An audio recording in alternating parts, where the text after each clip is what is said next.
ঢাকার আন্ডারওয়ার্ল্ডে একসময় আতঙ্কের নাম ছিল কালা জাহাঙ্গীর। তার জীবন যেমন রহস্যে ঘেরা ছিল, তেমনি তার মৃত্যুও আজ পর্যন্ত থেকে গেছে নানা প্রশ্ন আর বিতর্কের কেন্দ্রে। এই রহস্যময় মৃত্যুর সবচেয়ে গুরুত্বপূর্ণ সাক্ষী তার নিজের মা পেয়ারা বেগম, যার বর্ণনায় উঠে আসে এক শীতল করা রাতের গল্প।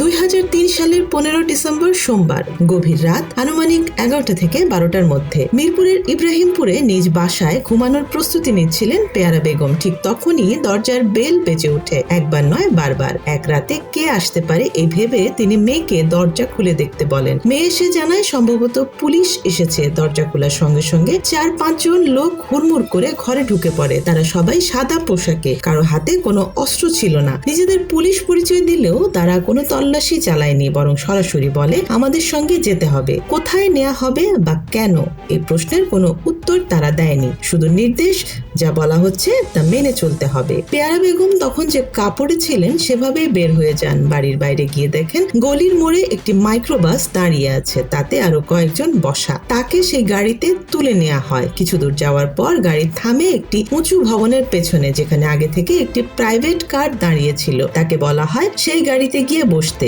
সামনে একজন, পেছনের সিট খালি। তিনি গিয়ে বসতেই গাড়িটি চলতে শুরু করে। পেছনে অনুসরণ করছিল মাইক্রোবাসটি।